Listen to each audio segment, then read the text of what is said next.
I feel like I've been sat here since last night. Yeah, I know. Bruv, I'm not even lying. I'm actually in the same clothes as yesterday. That's how disgusting I am. Yeah, Double's not even washed his pits, the meth. I've washed, but I'm just wearing the same clothes. It's disgusting. Yeah. Anyway. Stxylo and Dubl. TalkOver podcast. We're back in the building. Another episode. We've basically done about 15 hours of recording in the last 24. So yeah, we're back with another one. We've been going ham, bro. We've been going ham, G. I'm not going to lie. We take a break after this, yeah? Yeah, definitely. Take a month off. It's hot today, fam. Sun is booming. Oh, Manchester is glorious. The studio is hot. The wife is painting the studio doors, so I'm tucked away in a little corner space. It's not ideal, but, you know, we're making it work. So I'm here, bro. That's all that matters, isn't it? That's all that matters. Indeed. Double's in his same clothes. This is how we get it. This is the DJ. I'm in the life. same clothes as yesterday. Luckily, the studio isn't that hot for me today. Like, you got aircon in there? No, I don't have aircon. But it's quite a cold room anyway. Like in the winter, it's horrible being in here. Like it's proper horrible. But in the summer, it's some rooms they're like proper cold in the winter and then super hot in the summer. Yeah. This one isn't like that. This one is just cool all the time. But winter is super, super cold. Oh, so man. Stylus is yawning his face off. I know. Sorry, guys. Do you know what it is? Yeah, man, I'm not sleeping too good right now. Why? I don't know if it's the heat or whatever. I don't know. I went for a stage where I was just sleeping like a brick every night. Just get in bed, just wake up, crack on. Now I'm just like having weird dreams, bro. I'm having these weird dreams right now. Anyway, that's for another. Let's not get into that on the podcast. That's for the podcast that we do about dreams. Yeah. Actually, it is weird. I don't usually dream, but I've been having loads of dreams recently. It's a bit mad, isn't it? I feel like I see a lot of people on social media as well. Like, I've been having these mad dreams. Like, people are deep in the thoughts right now. You know what it is? It's 5G. They're directing 5G is fucking up the brain cells. They're directing stuff straight into our brain. Yep. I blame the 5G antennas. Yeah. Anyway, we're back in the building. We are inside. We are inside the ride. Inside the ride. And your missus is in the background. Yeah, wife is in the background showing her breast by the looks of it. Yo, oh my days. Let me turn the camera on a bit. Oh my days. We're actually doing DIY in the studio today. She's just going to crack on and do that, and we're going to do this. Good stuff. Well, we have a guest in the midst, waiting. Special guest, someone we've been trying to look into the podcast. It's going to be fucking roasting in here in a minute. Jesus. Yeah, I'm letting him in. I'm bringing him in the building. All right. Let's get it. There he is. He's a picture. Yo. We can see you, bro, but you're a picture. Right? Hey. There we go. Getting used to the zooming, aren't I? How do I both get you on the screen at the same time? Top right, is it? Yeah, top right. Click on gallery view. Yeah, that's the one. Are we in? Yeah, we're looking pretty. How are you two? Good, man. Yeah, not bad, bro. Just flipping. I'm actually decorating in the studio today. I've got the wifey with me. She's over there painting the doors and faffing around, and I'm boxed up in the corner of the room. I've been demoted to this little dark corner. So yeah, it's all good though. It's all good. How about you? Yeah. Oh, I'm all good, man. I'm all good. I'm enjoying the weather. Been just doing lockdown. Just doing lockdown, as you can tell. Look at him, man. He looks like a caveman right now. Look at the state of me. Look, Nathan's been trimming his beard. Oh yeah, so by the way, for everybody listening, that's not on the YouTube. Our guest today goes by the name of Nathan Dawe. Yeah. Finally. Superstar DJ himself. Bro, I think we've been trying to lock this down for a minute. I know. And schedules have always clashed, but you know what? It feels like everything happens for a reason, innit? And there's so much stuff that has happened with you since the first time we tried to even get you on here that there's a lot to unpack today. Yeah, man. Real talk. It's gonna be. I was just about to say, is this going to be another one of our legendary 2-hour podcasts? Yeah, I might die in here, but I'm in a container. It gets a bit sweaty. Yeah, we sat down to do an hour-long one yesterday with Silk, and we ended up chatting for 2 hours. But how's the lockdown been for you, man? How was it from the start when you knew shows were getting locked off? Like, how was that? And how's the last 15 weeks or so been? It's so long, isn't it? Like How long it's been? 15 weeks. Blood. Yeah. Yeah. You forget, like, I was saying, like, Tiger King, and that seems like years ago. It was only months ago. It started off obviously a bit weird. I was actually on the Jack Jones tour when it all started to kind of happen. Right. We were thinking, like, are we going to carry on the tour, or? And then it got cancelled halfway through, like the rest of the date. That's when I started to think, okay, this is quite serious. And then, if I'm being honest, I think I just thought, it would be maybe a month or so, and then back to normal. And then it just got worse and worse and worse. Then I realised summer's not happening, and then it was waking up every day thinking, what do I do? Like, what do I do today? How do I stay productive? And then, kind of, luckily for me, that's when the record started to take off. I think lockdown actually made the tune into what it is, and then that kept me entertained every day, because I was waking up every day thinking, there's new stuff that I'm going to find out now, like stats and what it's been played on and how many shows it's going to be on this week and stuff. So that kept me really excited, and then hundreds of interviews just kept me engaged. So I've actually been all right through it, and I've managed to be very productive. But I can imagine if I didn't have that going on, it would have been awfully boring. Yeah. In the middle of a tour is like literally on tour as well. Like you say, man, I think a lot of people were just sat there thinking, yeah, it's going to be a month. It'll be a couple of weeks. I'm seeing all my homies tweeting, yo, we're going to Ibiza this summer. Everything's kind of happening. And then, yeah, it's just not gone that way, innit? But I feel like now they're semi-lifting like some of these restrictions. I feel like I can see the end of the tunnel. I was depressed, mate, the first couple of weeks. I'm thinking, I'm not DJing. I'm not making no money. Like, I can't see where this is going to end. Like, I'm thinking it's going to be like the back end of the year. But already, June? And it's starting to slow down. But like you say, with clubs and stuff, we're probably going to be the last. Just depends if there's like a second peak in it, because everyone seems to know, and then like at the end of the day, none of us know. None of us could have predicted this. True stories. And nothing surprises me anymore. So we could get on that off by like August, and then bam, it's gone again. So yeah. It's mad, isn't it? And I think I can't remember when I was saying it, but it's crazy because now is the time when the second wave should be already slapping, because of everybody that went to the beach like 3.5 weeks ago. And 2 weeks ago is when all the first Black Lives Matter protests were happening in London. So according to the scientists, right now we should be having the second peak, but it doesn't appear to be that way. But Stxy, you actually said we got lied to, man. Yeah, innit? But you said about Ibiza just reminded me, bruv. It's the 24th today. I was supposed to wake up in Ibiza this morning. Oh my days! I had a booking for the 23rd in Ibiza. Obviously got cancelled because Ibiza got cancelled. But yeah. So what's happened with your shows, Nathan? You must have had a pretty intense summer one lined up. Like, how's everything panned out behind the scenes with all the shows and that? Excuse me. I think bless you. I think everyone's like holding on to the bitter end. So it's kind of like they're all being like cancelled one by one a day before. Everyone's holding on to some kind of hope that Boris is going to come out and just go, do you know what, you can fly. So they're being cancelled like as and when the dates are coming.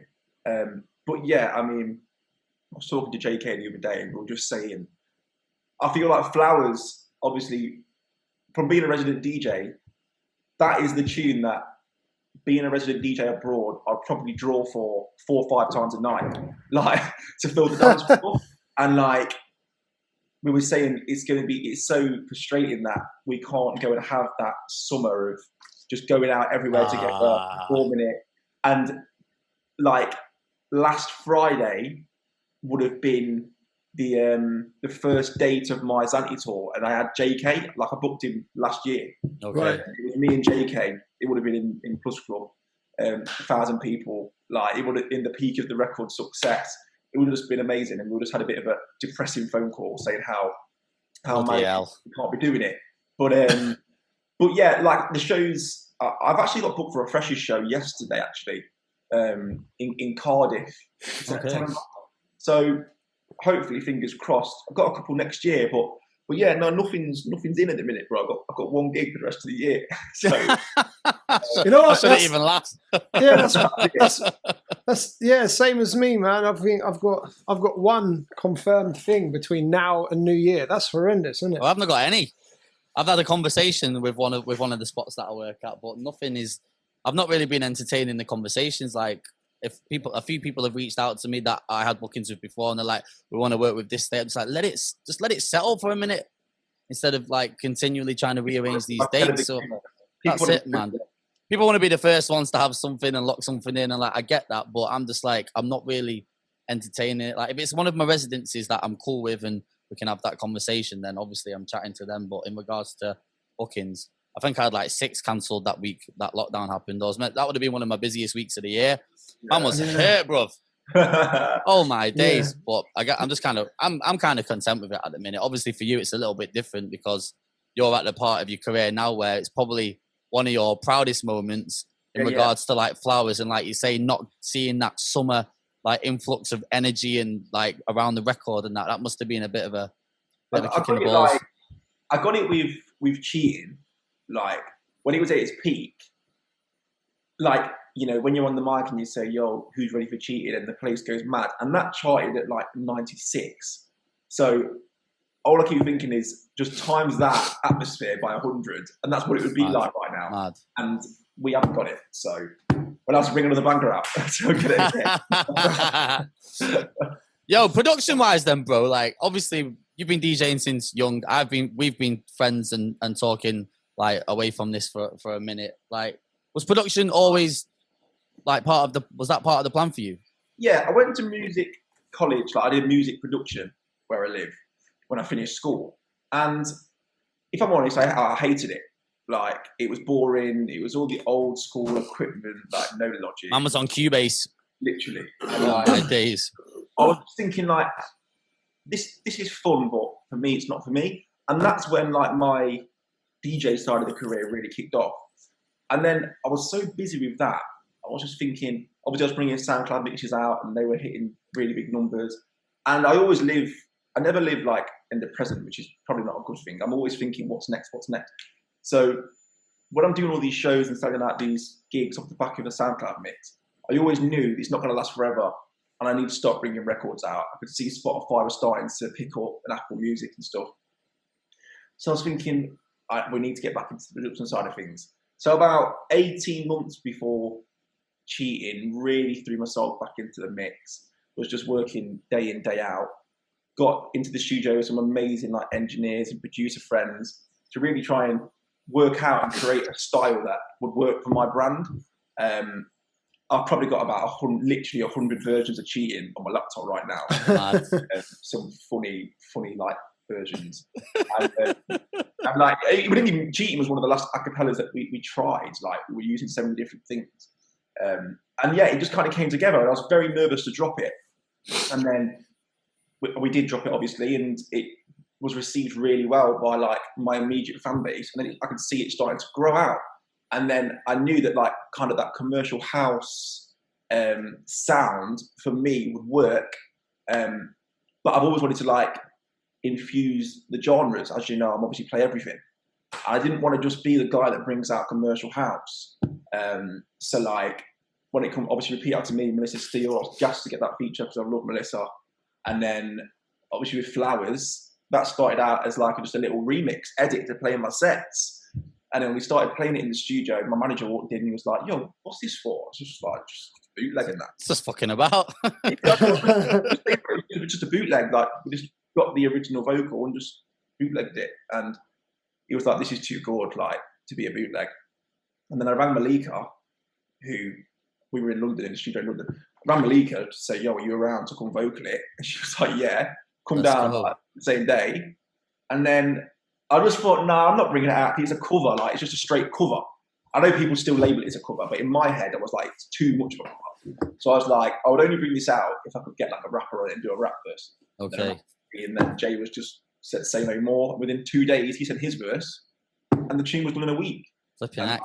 We had another tune done, ready, like, shot the video, played it at my O2 show, mastered, mixed, ready to go, all out of my pocket, and then, yeah, last minute, like, "No, bring your Flowers out instead." So it's like you just said then with the Flowers thing, like, even though you didn't want to do like a straight up copy, I feel like this new gen now, maybe like Flowers came out a long time ago. So like yeah, like you say, revamping it and giving it that new swag and that new style, adding the rap verse and that, I feel like it was a dope move, man. And like you say, it's been received.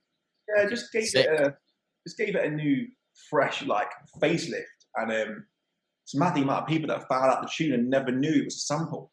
Mad, isn't it? The amount of kids that are just sending me like videos of it, thinking it should, the original, your own original tune. And I'm saying like, this is a rework. Like, that's still dope though, man. Like that's dope. But I think it's good as well for garage because like, obviously with Joel doing Sorry and now Flowers and I was just about to mention that about Joel. Joel brought out Sorry as well, innit? There's a lot of the old school, what we would consider old school garage. You have to think some of these tunes were dropping like 20 years ago. Well, I was in high school when Sorry came out, mate. Right, some of the people that we're playing to aren't 20 yet. Yeah. Do you know what I mean? So like, how, unless they've got older brothers and sisters, how would they know those songs? Unless they listen to like old school radio shows or I think really delve into throwbacks. It's just so well known, everyone should know it. But yeah, it's true. Like they don't know it. No, and that's kind of the beauty of it a little bit because you're like breaking it out to a brand new fan base that hasn't heard the original, but just goes to show how good that original was. If it's still resonating these many years later, so. Just testament to that genre and that garage like industry and seeing it. Like Flowers is one of them. Like yours is the floor filler, but even the old one still like circulates and like you say, the galley still get down to that record, which is mad. Yeah. I think naturally more people will probably start playing the original now as well because obviously to the listener it's similar. You boosted their streams, bro. They'll be loving you. I know, but you know what? I think it's worked for everyone involved and like. Real talk. I was a little bit shocked because the week, I don't know if you knew, but the week before we dropped ours, Sugar Babes and Stxylo. Yeah, I was going to say Sugar Babes did a version the same time, didn't they? Shit, I've not heard that. For real? Like the garage orchestra type vibe. And we didn't know that was coming out at all. So I was just naturally checking like your New Music Fridays and that and just seeing what was about the week or so before we dropped ours. And then I seen like quite high up Flowers. I thought, you're having a laugh. Then I seen Sugar Babes and I thought, oh my God. Then I seen Spoonie and I thought, it's game over. Oh my. I listened to it and I thought, do you know what? I respect it. It's completely different like genre. It was nothing like ours. Like they were kind of in their own lane, smashing that kind of classical orchestra type vibe. And it was sick in its own right.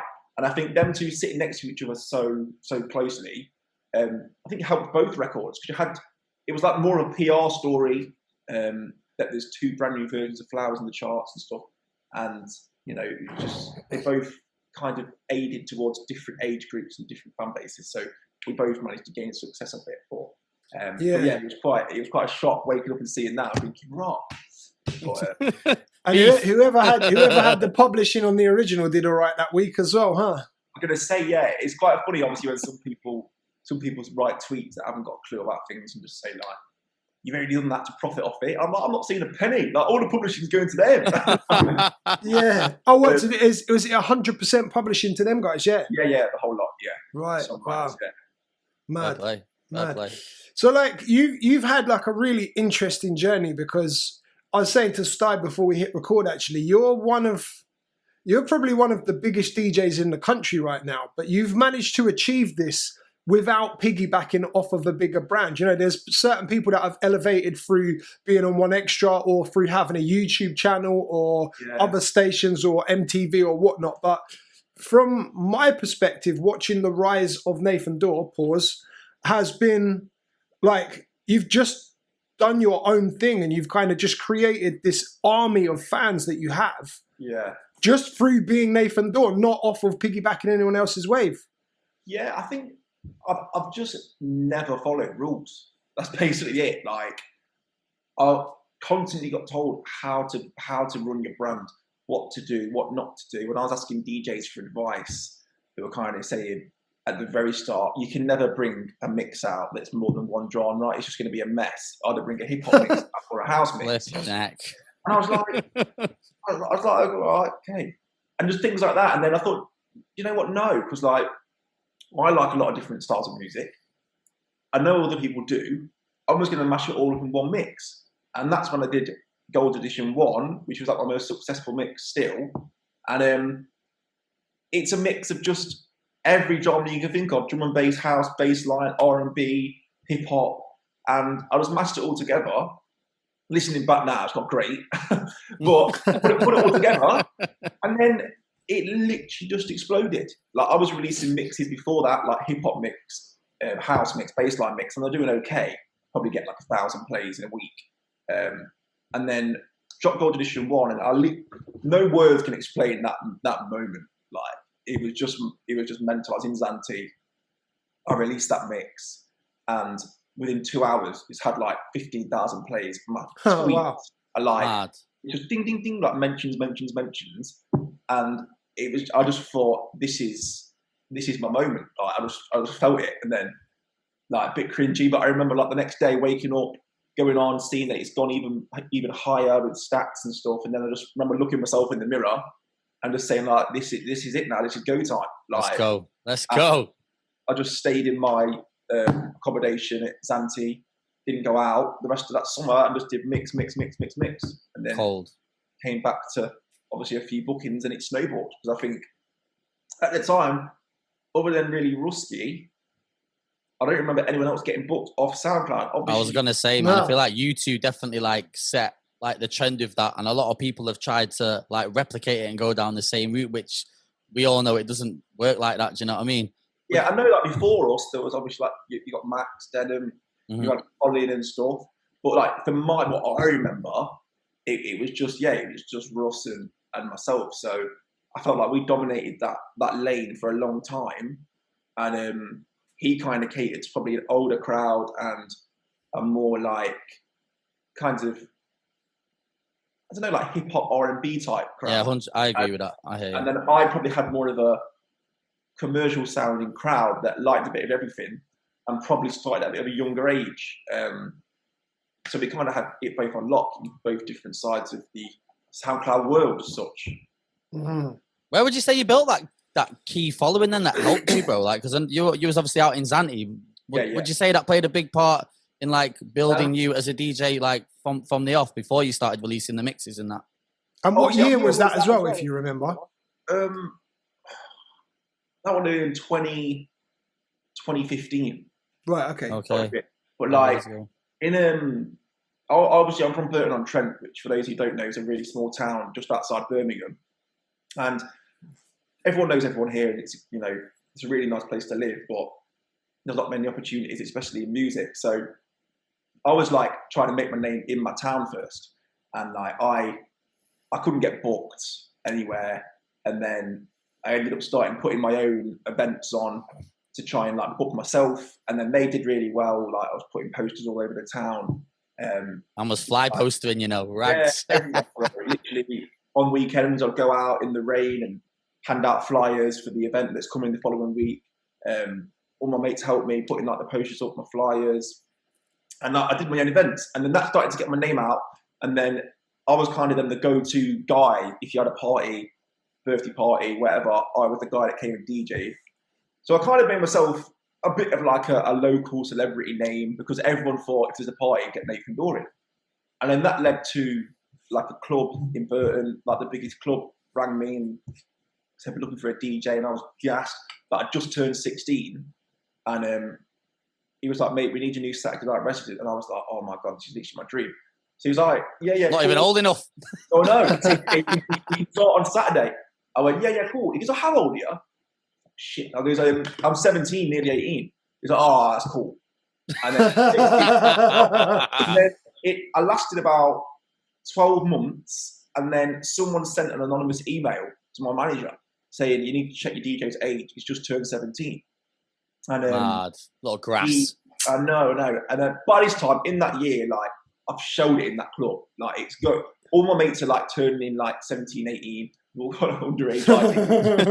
And like, it was just ram, like, every night of the week. And like, I got on with the manager so well. And then when my age came out, he was kind of saying, Nathan, how old are you? And I was just like, I can't even answer this. And I remember being in my front room, and I gave the phone to my dad, because I was like, I don't know what to say. Like, I think I was crying. I was like, I felt like he was all over. And then my dad picked the phone up and was like, yo, he's just turned 17. Mad. Like, rah, rah, rah. And then the manager just like, no, it's cool. Like, if he told me that at the time, I still would have hired him. I was like, no, you wouldn't. I was like, I respect this manager, you know. I was saying, I guess you didn't know me, so you wouldn't have took a 15, just turned 16 DJ into the club if you've never met me in your life. Nah. You're saying that now because you've known I can do the job, but I still believe to this day, if I didn't lie about my age, I would never have got that gig. But then that kind of got my name big in the town, and then I could never get a gig out of town. Birmingham, Lichfield, Tamworth. I've sent thousands of emails and no one replied, like, ever. And then got an opportunity to go abroad, took that, and that helped. Like, I kind of fell on my feet in Zante a little bit. I managed to get myself onto like all the best events. So I feel like you're like a legend out there, bro. Like, from what I see online and that, like doing obviously your shows and whatever, I feel like you're like the Zante, like, king of DJs out there. I've just went out there, and like I said, I didn't have this worker mentality where I was, you know, going around messing around. I was there for work, so like I would work as many hours as I could. I wouldn't get steaming because I wanted to perform, and I seen it as an opportunity. And then due to that like hard work, I managed to get the best gigs on the island. And then I would live like a superstar in the summers, and then come back in the winter and be back playing for like 60 quid at a local bar. And I'm thinking, like, this is mad. Like, something's got to give. Yeah. And then it was, years and years and years of that, I think, built up my name as such. Because people will go into Zante, seeing me 5 times a week, going home and going, like, yo, that DJ on the boat was sick. And he was like, oh, I seen him at the White Party as well, and I seen him here. And then that kind of helped. And then when I started bringing out mixes and stuff in 2015, I remember before that summer, I was still earning probably like £100 a week in the winter. And I was saying, yeah, that was sick when I was like 16. But now I'm like 20, 21. I can't be earning £100 a week. And I remember saying to my mom, like, I'm going to give it one more summer. And then I'm going to have to look for a job and just do this as a hobby because it's not paying. And I said, I'm just going to give it my everything this summer. And she still brings up that conversation. And in that summer, I thought, do you know what? I emptied all my account. I bought CDs, flyers, merchandise for myself. The guy went in, ready, last roll of the dice. I remember having like just enough for my flight, and then the first week of food. That's all I had left in my account. And I thought, I'll start getting paid when I go to Zante. So I literally went all in, and then went to Zante, and then I just felt different. I can't explain it. It just felt different that year. Like, people were like proper going, oh, yo, I heard about you. My mate went on holiday last year, said to come to this event, and all stuff like that. And then obviously that's when I brought the mix out that banged. And I was like promoting that mix all the time on the island, giving out CDs of it. And it was just that specific mix. It just took it to the next level. But I remember at the end of that summer, I was sitting in Plus Club having a drink. And then this girl came up and was like, yo, are you Nathan Dawe? I was like, yeah. She's like, can I get a picture? That's when it sinks in. Oh, Man asking me for pictures. That was the moment. Like, I was next to Jordan. You know Jordan? Yeah. Big up Jordan, man. He was next to me and just looked at me to say, yo, did you hear that? I was like, I remember saying like, yeah, like, why? She was like, Nathan Dawe. I was like, yeah. And then I had the picture, and that's when I knew, like, because obviously I was in Zante, so I was away from it. I had people back home at uni and stuff going like, yo, like, someone's just put your mix on at uni. And I'm like, what's going on back at home? I'm like, I'm in Zante, in this little bubble. And it was just mad. And that's when I realised something's happening. And then I got my first email come through for a gig booking, 5 Bar, Huddersfield. And I remember he emailed me, laugh about it now. He emailed me and was like, yo, we wanna book you up. I was like, yeah, sick. He was like, how much? And I was like, I don't know. What do I say now? he goes, what's your rate? I goes, mate, what's your budget? He said like 500 quid, and I've almost fell over. Like, I've been like, 500 quid. Like, I've not been getting that in a month before I came to this summer. And he was like, is that okay? I was like, yeah. And I was like, oh, what time start and finish? Obviously, assuming I'm doing the whole Thinking night. he's doing like 4 or 5 hour stint, and it's a 1 hour. And he's going, bro, just let us know, like, what she said, 60 minutes, 90 minutes. I was like, oh my God. Guy's fully winging it. Yes. Like, oh, bro, I do 90 minutes, you know, I'll squeeze that in for you. took the 500. Then he's bought me like hotels and that. He was just mad. And then he asked me for a ride. I had to Google what a rider was. Oh my days! And yeah, he was just mad. Fair play. And then that gig, I turned up with my mate, just me and my mate from Burton. I remember driving to Huddersfield, and we were saying like he was going like, "Yo, surely no one knows you in Huddersfield." And I was like, "Bro, I know no one knows me in Huddersfield. Like, they obviously just like my music and that." I did not for one second think I had a fan base that was waiting for me there. I just didn't. I just thought they were booking me off the back of like enjoying the music. And I remember pulling up outside, the manager come and got me out of the car, and the queue just big queues and that. They were like, No, in fact, I swear I might have come to a gig one time at 5. I don't think it was the first time. I don't think it was I think you remember that. Do you remember? And I swear we went to Turtle Bay or some shit before, and the food was a bit dodge. Oh my god! Yeah, Do you remember that? With the pool table and that. Bro! I mean, yeah, and the room was upstairs at the pool table, and the liquor was out. It's quite intense, isn't it? Oh my, it is intense. Did you play it? Is it the outdoor bit? Terrace, yeah. And it's like a little fucking tunnel, like. Yeah. So wow. You're gonna like the first time I've been there, it was all just mad to me, and people were just running up, trying to like grab you and stuff. Honestly, mate, he was loving it, mate. What are you on about? Absolutely loving it, yeah. All the girls. So there was what? So there was. You had absolutely no indication from like social media or anything that people were getting gassed about you were coming. Looking back more time, there was a few tweets, people saying like, buzzing that Nathan Dawe's coming to Huddersfield and stuff. And I thought, cool, like people are going to be there, but I just didn't get my head around like that they were there for me. I genuinely thought they were there because they wanted to hear that mix, and they were just going to like turn their back to me like resident DJ days and just party and not really give me any attention. I thought I was going to be in the background playing music. And I turned up there, and like I said, they literally like pounded me, like it was mad. And then that year was just an absolute muzzer. Like, how did you find that transition, Nathan, from like you say doing the 4 or 5 hour sets, and then you're turning up to your first proper booking, thinking I'm going to be playing 4 or 5 hours.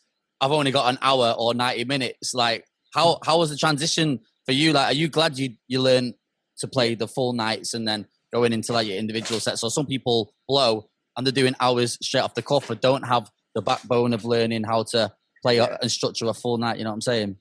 Like you guys, like we've all done it. I've done like 9-hour sets in clubs in Zante. I did that since I was like 14, 15 in like bars and clubs and parties. So I can't express enough how valuable that experience has been. Like, and it helps me every single gig. And like what you're saying, some artists blow and just get chucked into that limelight. Mm-hmm. It's amazing, but they lack that experience, I feel, of dealing with situations in crowds and being multi-genre as well. I can go to like Tank, Sheffield and do a bassline set, then like live and do like an R&B set, and then switch it up. And that's just through the experience of working a crowd. And like when there's been situations where I've been DJing and I feel like I'm losing the energy in the room, or I'm losing people actually walking off, that's all right, switch it to this. Whereas if you've not had that experience, you're just going to think, oh no, I'll keep trying what I'm doing. And that experience was mad. And I think that helped me perfect my hour set, because I was thinking, just take all the highlights out of your 5-hour set, bang it into an hour. And it just worked. And that transition, like DJ wise, was really easy.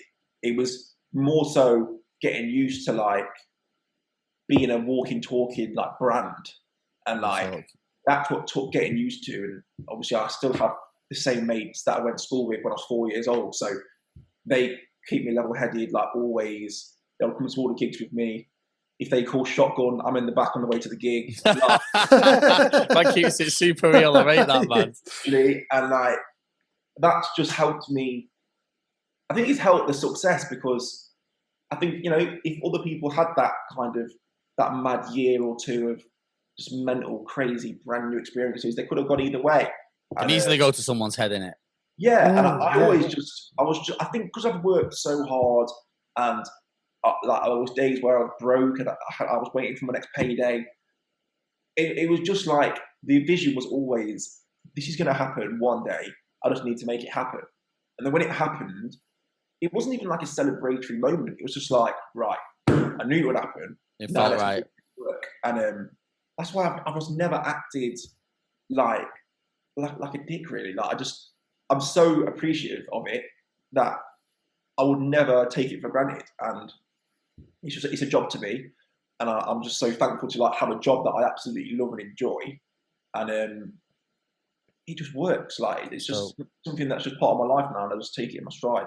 I guess starting that young as well, have you ever had what would be considered like what other people would say a proper job or like a conventional job? Have you ever done that? And like a Tesco or a paper round. He said a paper round. Paper round, you know. I was a paper boy. And that lasted about 3 days because like the guy said 3 days. The paper round, they gave me like a good paper round, and then there was one house that was like half a mile out of the radius. And I was like, nah, you're mocking it. Like, I'm not walking all that way. So then I got rid of that, and then I got a job at Primark. So I worked at Primark for about a year. Humble beginnings. Yeah. My mum was like one of the managers there, and she got all my mates to work there with me. So there was like me and like 6 of my mates every Saturday in Primark, just having it off, like having a right laugh. Terrorising the gaff. We always used to get told off for not folding stuff properly and messing around and that. But them times I started to do like a few gigs and that, I think at like parties and stuff. And I'd be working like 4 hours on a Saturday in the afternoon and earning like 16 quid. And then I'd go and do like an 18th birthday and get like 80 quid.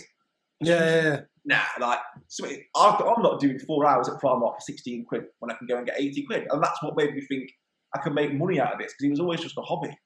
And then I thought I can make good dollar out of this. And that's when I started to take it a lot more serious. Mm. So I've had a job. Yeah. Just make it down for you. Yeah. No, you know what it is? Like, I remember when I first started DJing, I had a couple of jobs. I was working in a pub, then I was working in a shop. But at the point where it was like, right, I need to get like a proper job just as DJing started to become the thing. I was working an office job. I was doing 9 to 5, but I was also running a recording studio and DJing in clubs 4 times a week. But it was like, these are the early days. So the club rates, I wasn't getting paid what I'm getting paid now. Do you know what I mean? It was still early, not enough to make a living from. But having that time, I did a year in the office job. And I did it because then I've got a year in an office job on my CV.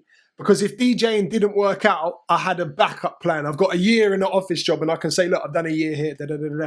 And but having that year in the conventional job just solidified it for me. In a sense, this is not for me. Nah, bro. Like I don't want to be working for people. I remember one time I was 5 minutes late to the office, and my manager at the time told me, "We need that 5 minutes back from you at the end of the day." And it's like for 5 minutes, and they were so insistent. At the end of the day, at 5 o'clock, you need to log off at 5:05. And that was, I remember specifically that being the time that Double blew his gasket that day. No, I didn't. I still left respectfully because I didn't want to screw up the year that I'd done for my CV. But I think it was like a couple of days after that, I handed my notice in, booked a trip to Thailand. And then once I got back from Thailand, bro, DJing just kind of started sailing for me. But well, I took the guy. I just gambled, man. Like, I'm not going to lie. I had 1 or 2 poor jobs, glass collecting in a local pub, Tesco for a little bit, serving chips in the local leisure centre. I had some bad ones, mate, before I was 18. But obviously the dream from school was always to just be a DJ. And then when I was old enough, well, kind of like Nathan, I was 17, climbing through a toilet window. As you know, Dubl, we've had this story before. Yeah. But yeah, I didn't really think of the backup plan. And like it was my mum that used to say, I don't know if because it's an older generation thing, she wasn't really about it. She was trying to put me off it, go down, get a proper job, blah, blah. But then my dad on the other side would be like, nah, because he used to do a bit of DJing and what he kind of gets it. He was saying the complete opposite. Obviously, I just ran with it anyway, but it was the gamble where I just knew if I didn't make it work, I'm fucked. So by all means, I just got to put in what I need to put in to do it. And obviously, I'm still here now, man. So I think a lot of DJs kind of go down that route, don't they? Like the parents are a bit. What are your parents like with it, bro? How's your family with you doing this? Obviously now they're probably all right now. Now you're out there. Do you know what I mean? But I mean, pursuing it at first, you're going Zante, you're traveling, you know what I mean? I just have to sign things every week for their friends and family, like all the time. Can have a T-shirt, can have a CD, can have it, and obviously they're just absolutely like proud as anything now, and that's amazing, and that's great to see. And like, I think there was an element of like, I call it like protection, like what you're saying. When I was like 15, and they're looking at all my other mates getting jobs in like engineering and offices, and they're thinking, why is Nathan just going out and playing a few bits, a few records? just playing some music, yeah. There was obviously a few conversations where I've said, what are you thinking? But they've been supportive the whole way, but they just wanted me to have like a backup, and my backup would have been putting on events or being in like a clubs. It was always to be in the club world, so I would have been like a bar manager or anything. So I think because I told them that, they thought, okay, well, it might be pretty easy to get like a bar job and work up, so they weren't too scared. But they were supportive the whole way, and when it all first started kicking off, obviously it was weird for me, but I think it was weirder for them. When like they were bumping into people in the pub and saying, like, "Oh, you so-and-so's like mum and dad?" And I'm like, "Yeah, what's he done?" But yeah, it took a lot of getting used to, but they were always supportive, and they always will be. That's dope. That's dope. You said something. You said something earlier, which I definitely want to dive more into.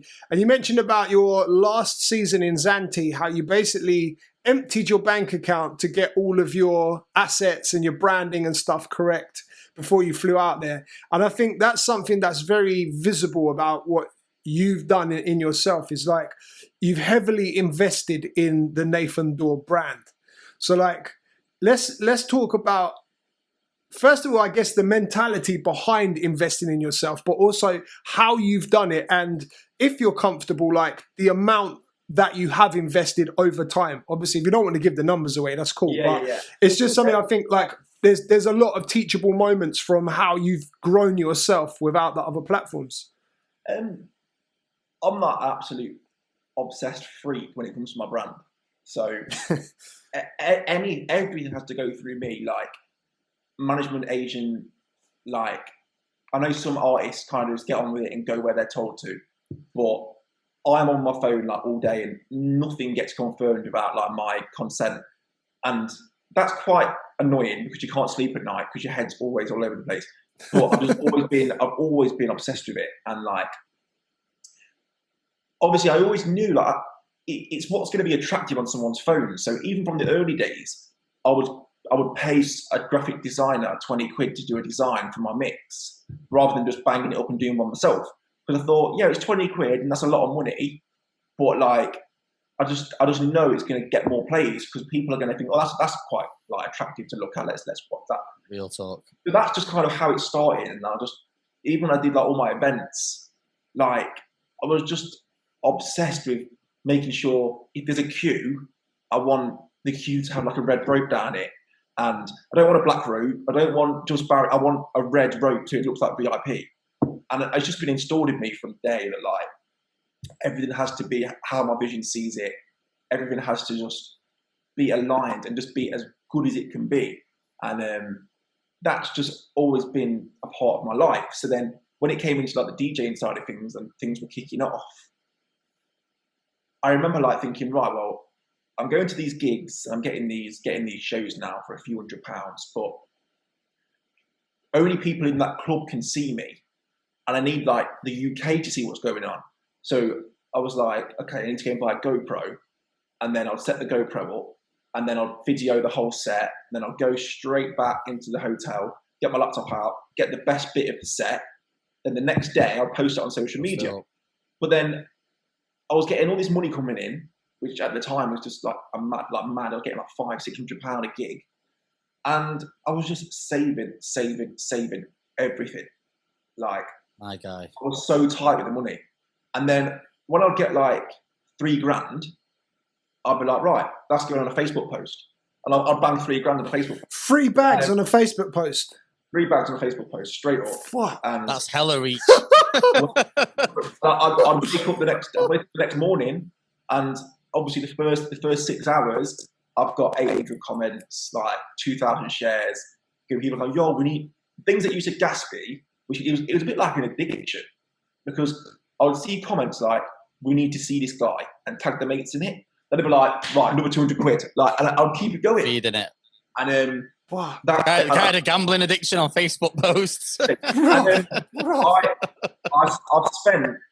I have spent tons of money. I don't know exactly how much it is, but I know it's probably in the region of about 50 grand on Facebook.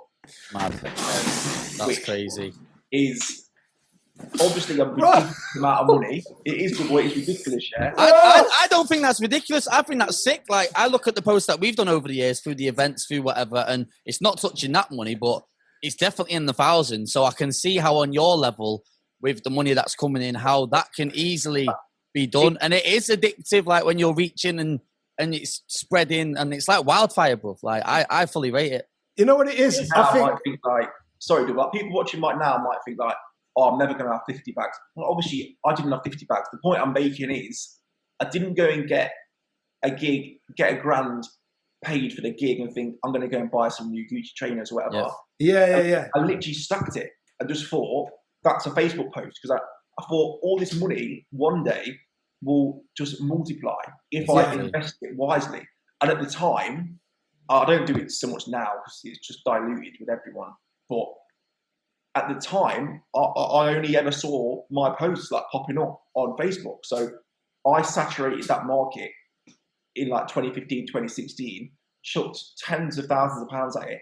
And the amount of bookings we got off that, like, my agent was just saying like... Return of investment must have been mad. Yeah. That's the thing. That 50 grand is a fuck ton of money to be chucking into Facebook posts, bro.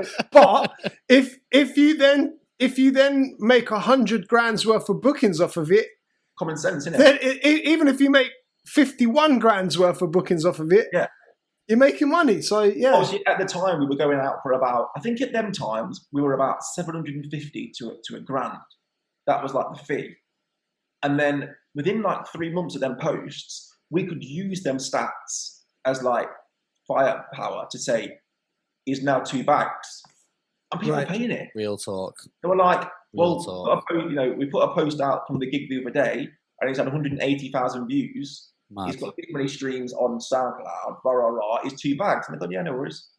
And then I was just like, it's just working. So were those stats that were coming in off of Facebook and off the posts, obviously, by sponsoring a post, like some people are under the misconception that by sponsoring a post, it's effectively buying likes. When it's not, it's allowing the organic reach to be bigger than it would have been if you just put it out. I spent $2 grand on a post and it's not got over 20 comments.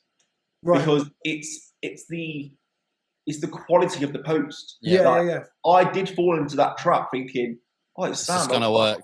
I'll put an average video up, put a couple of grand on it, then I'll wake up the next day and think, oh my God, it's got 6 comments. Then I'll stop the thing and just get the money back. Right. And then I started to realise it really is just down to the quality of the video. And then I found out that what works for me is like mixing 2 songs together that you wouldn't actually imagine would mix together. Okay. I remember one. Was it like the weekend of the drum and bass record? I remember that video. Your trademark. Yeah, it is. I remember that video. Very sick. People come up to me and request that. Like, I think some people have like redone it and put it on SoundCloud and stuff. But, oh my days! I remember we were at the O2 in Leicester, and I'm trying to think who's on the lineup, but I think a lot of them are in prison now. So I can't remember who. Oh Lord! But, I remember this. I was on stage and I didn't pre-plan that mix at all. I was on stage with a few of my mates, and I was just like, "Yo, turn the GoPro on. I've just got an idea." And I seen like Bricks Don't Roll and Crew Love, and I thought they're very similar BPMs. Yeah. And I thought, let's just go for it. And I could have messed that up because I started playing. I got the drop perfect as well, man. Straight off the bat. I played Crew Love and then started obviously mixing in Bricks Don't Roll. I remember like, looking at the Wave 4 in Survivor and thinking, "Oh my God, this is actually going to mix." This is going to be lit. Yeah. The place just exploded, and like that, like you say, put that online, and that just went viral. And it's mad. Like, people don't understand like how effective them little magic moments can be. Yeah, 100%. I've probably got like 30, 40 gigs just off the back of that one mix. Nice. Sick. Because people were just seeing that video, like, it was so aesthetically pleasing. You're playing in front of a big crowd, you're a new DJ, the place is going off, yeah, we'll book him. Like, that's how it works. Yeah, I think with the, go on, Dubs, go on. No, I'm saying, going back to the posts and the money that you were putting behind the posts, the statistics that you were showing from the Facebook posts, were they in real time converting to actual bodies in the club, or was that kind of like a smoke and mirrors thing to be like, well, look, we've got 1 million views on Facebook, and then they're just booking you, and it turned out right? No, it was definitely. This is why when I speak to like younger DJs, any DJ, ask for advice, and they sometimes risk over the buying plays and stuff. I've seen some people buying plays. I go, no, because if you're being paid $2,000 to go to a gig, and they're not making $2,000 on the door, you're never going to get booked again. Yeah. What worked for us was, because it was organic reach and it was genuine people commenting saying, we need to see this guy, then when we were turning up and demanding £1,000, £2,000, they were thinking, okay, we'll take the gamble. They're making 6-7 bags on the door. Yeah. Then they were telling their promoter mates, yo, book Nathan Dawe. And the crowds were turning up, and that's why it's grown and grown and grown. Because if we did like alter the stats to make it look bigger or whatever, or completely make them up, you'll turn up and have no. I was gonna say you're just ultimately gonna get found out in it. Like, you're gonna go to the club and no one's gonna turn up. They're not gonna make the money, and ultimately people are just gonna be not happy. Yeah, I didn't mean making them up, but what I meant was, for example, like, I know your stronghold initially was in the north, in the Midlands and in the north, because at the early stages of your career, down south, Nathan Dawe wasn't a household name at all. I remember in particular one time, I don't know if you remember it was a few years ago, but you would have played at a club called the Arch in Brighton. Now, the Arch is about 100 capacity. That's it. It's a tiny tube club. 100 capacity. 100 capacity. But at the same time, you're playing at 2,000 capacity clubs in like Birmingham and stuff like that. So by having, I think there was about 16 people that turned up to that gig as well. Right. Okay. So that's I guess where my question was, because you had all of these views, but if they were all views from people in the Midlands, it wouldn't translate to bodies in the club in Brighton. Does that make sense? I get what you're saying.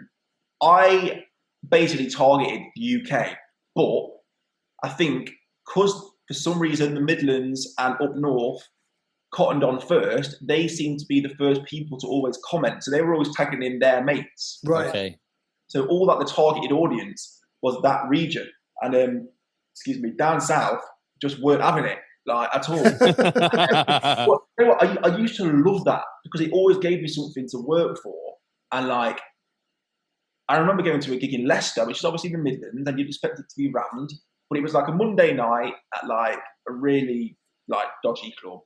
And I turned up, and on my life there was no one there. There was the staff and the promoters, and there was not one person in that venue. Right. And they were going like, we don't know what's happened, that we promoted it, it's just not worked. And they were just like, look, just allow it, and we'll book you again, like on another student night. And I was like, yeah, cool. I said, look, keep the money. I was like, I'm not going to take the money off you. And I remember just driving back thinking, I was obviously really upset, but I was thinking, because obviously I've been doing big gigs at this time, and I thought, why is it coming to an end? What's happening? And I just thought, no, it's just, you're not working hard enough. And the next time you go Leicester, it's going to be sold out. And it was. Like a year later, I got booked at Republic, 3,000 people, and it sold out. Sick. And like, I loved going to clubs and it not being too busy. Because I didn't want it to just be ram. Because I knew I'd get lazy. So I'd go to a club that wasn't so busy, and I'd like think, right, okay, I need to work harder. But then I remember thinking we'd never get booked down south. Then it got to a point where I remember the first down south booking, I feel like it was Essex. It was Essex, it was Citizen Bar, and it was rammed. And then we just continuously got booked down south. And now the majority of my gigs are down south. Really, yeah. It's like, they're probably like a year or two behind the Midlands and up north. They caught up in the end. Yeah, it's not a bad thing because obviously that adds to the longevity because they're now getting what the Midlands was getting, say, a year or 2 years ago, is now happening down here. And I know you've played a few times at one of the clubs I've got a residency at, Attic in Romford. I know. I think also a massive thing was because of my fan base being like youthful. When they were turning 18 and going to uni, like it was honestly like I was giving birth to bare new fans because like every like freshers period, I would feel this like surge of attention and fans from like 16, 17, 18, like 2016, 17, 18. It was just like I would regenerate fans, and that was from people up north going to uni in Essex and going to uni in Sussex, and like, going like, "You've not heard of Nathan Dawe? Where have you been?" And then thinking, "Oh, it's cool to like Nathan Dawe then." And the uni campuses and the freshers parties are what kind of grown the brand into like a monster, really. I feel like that word of mouth, especially among like students and them kind of like them pockets of people, like you say. Oh, man will say about Nathan Dawe to next person. Before you know it, like every fucker like knows who you are, kind of thing. You can't buy that. Well, I mean, you can Facebook. So. 50 grand on Facebook says otherwise, mate. You can't buy it. But like that genuine word of mouth of like, we've seen him, he's sick, go and see him. Real talk. And then like you can't buy that. Can't pay for that. Then when that was happening, it was amazing, but because I blew up in that scene so quick, you're obviously it's gonna come with negativity and hate, and like you would go to gigs and you'd think I've smashed that, and the club's gone mad and it's gone sick and it's gone off, and you go home and you have loads of tweets saying you smashed it, then you get 4 tweets saying like worst DJ I've ever seen, absolutely wank, all this, and you think, yo, like I've never had someone talk to me like that. And then I'm there like about to go mad back, and I'm like, I can't do that now. Like they're allowed an opinion on me, and even if that opinion's false, I can't react to that. Mm-hmm. I think because so many people loved off me in that period, people found it then cool to not like Nathan Dawe. Right. Yeah. So you had like a big cult following, and then a big cult following of haters, and There's been bad situations, man, where the haters have tried to steal the show, but you're gonna get that. Like, you know, as much as people say, you know, it comes with it, it's part and parcel. If you're not successful, you don't get haters. That's fair enough, but when you're like a human being and you're seeing like awful things said about you, like, doesn't matter how successful you are, how much money you got in the bank, like it hurts. People forget this. Like at the end of the day, like obviously a lot of the fans, they don't know you personally. They'll see the Nathan Dawe brand, the set, but at the end of the day, behind all that, you're still a human being. So like any kind of hate, it's not nice in any capacity. You're just playing music and I'm enjoying myself. And if you don't want to come, don't come. And at the start, I was getting death threats and all sorts from people. And for God's sake, it was honestly really bad. And then they were saying awful things about my family. And I was thinking, how can you say these things? If you don't like the music, don't come to the gig. Rough. Everyone's always got something to say, especially these days with social media. Like that's the thing. It's social media warriors, isn't it? The problem is everyone has an opinion, and of course everyone's entitled to it. But social media allows, or not only allows, but it makes people entitled to express their opinion and make everyone think that they need to know it. When just keep that shit to yourself. Like, it's good now. Like I don't get literally hardly anything anymore, and if I do, I'm used to it now. I know it's part and parcel. But when we were talking about that transition stage, I was thinking like it was hard to get my head around that you've got 20, 30 people after each gig calling you a knob. Yeah. It's tricky, isn't it? Because at the same time, so you might have 10 tweets after a gig saying how shit the set was and how much you like the shit night, but you might have 500 saying it was the best one. But the problem is that negativity focus just overshadows every other good one because it's like, fuck. It does, like, man. Say that. My mates would say, yo, you've literally got like 50 tweets saying you're the best DJ they've ever seen. Why are you bothered about that? And I was like, until it's your name, you won't understand. It's a natural human reaction, man. Like you say, you could have 100 man bigging it up, but then you'll see the one, and you end up looking at the one and putting the 100 to the side. Which why we do that, I don't know. It's like a human impulse, mate. Like it's a weird one, that for sure. Yeah, definitely. Definitely. How did you meet Link? Because you two guys have an incredible chemistry now, and obviously like the way that you guys have the sets together, like it's just a fantastic duo, man. So how did you connect with Link? He was booked for a gig in Brighton at Shoosh. Oh, okay. Shouts to Albie, good friend of mine. But so was I, and he was on just hosting the night, and then I was on. I just came on. I was like, "Yo," he was like, "Yo, I'm going to host your set." I was like, "Yeah, cool, whatever." And he was good. And then I remember there's a mix. There's a mix where I don't know if you know it. I looped Rhythm and Gash into Burger Boy, and I did the mix. And Link we videoed it. It's online. It's another one that went quite viral. And Link's like transition on the mic over that mix cold sick. And then once again Geordie was there, and we just kind of looked at each other and was like, yo, that was sick. And then and that was it. And then I said, oh, thanks mate, smashed it, whatever, cool. And then I think I seen him again somewhere, and we like exchanged details and stuff, and I was like, yo, it was cool the other day, like maybe we should do it again sometime. He was like, yeah, bless. Then I started just bringing him to like the big gigs, so like a massive main room, like Attic Romford, or like a festival booking. But then I'd still do like the smaller ones myself. And then we just worked so well together, and the fan base like just loved it. Then I was just like, yo, let's just bring him to all the gigs. And then the chemistry is mad, to be fair. And obviously that took years though to build, and we just know what to say at the right time. You know, I just give him one look. He knows what's coming. He is the nicest person I know. Yeah, he's a sick guy, man. He's like he's like a mentor for me as well, and in personal life, in business, in every way, and so professional. Just an absolute pleasure to work with, and what he does on stage, I'm biased, but he's the best. He's the best host in the country. He's definitely up there, fam. In my opinion, like there is obviously sick MCs. I've worked with sick MCs, and you know I've worked with a lot of other hosts and stuff, and they're all sick in their own right. But Link gets the nod from me because he's had 5 years of practice. So I'm always going to say that Link's the best in the country, in my opinion. But I know a lot of people that share that opinion. How was you doing the sets before, Nathan? Then, like the bigger sets without the host. Like, was you doing a bit of mic work? Like, how was it working beforehand? I did the mic work myself. I picked it up really well when I did all the seasons in Zante, because I had to be on the mic a lot. Okay. Essential. And like now, like if Link very, very rarely can't turn up to a show, I do it, and like it's fine. Like I can do it now. It's a lot easier when Link's there because I can concentrate on the one job.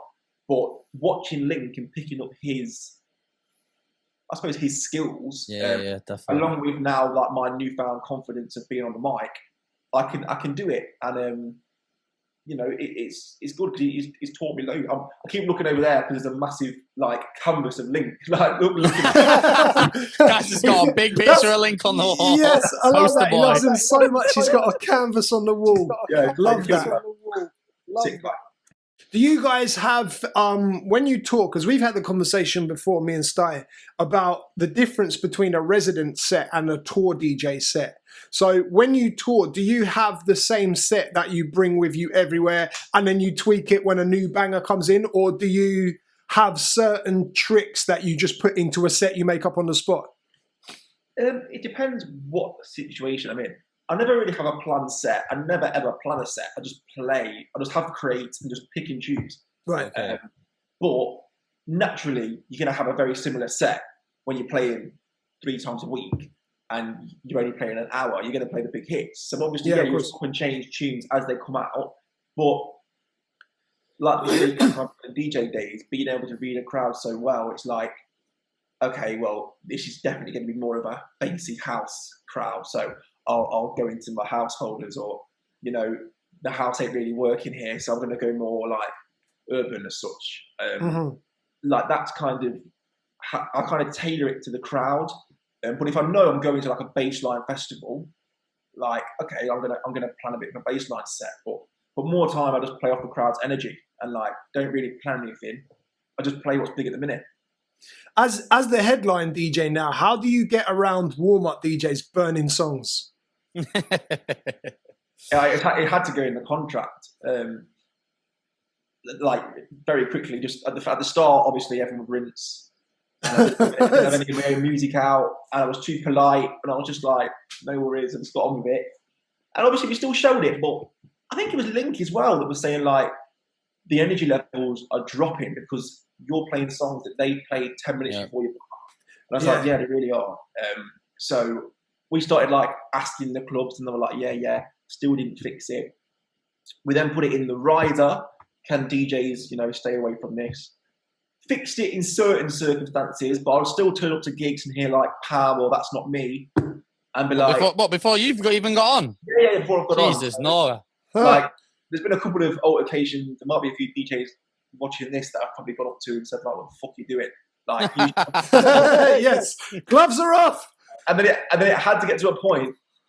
Going back to me being obsessed with the brand, I was like, we need to think of something that's going to change this. And because I'm such a nice, friendly guy, people just thought they could get away with it, I think.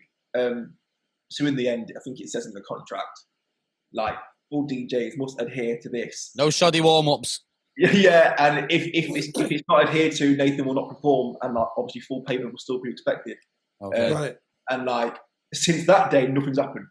All right, so I was just about to ask: is there any time where you've just flat out been like, "No, I'm not going on now" because you've fucking burned every big tune?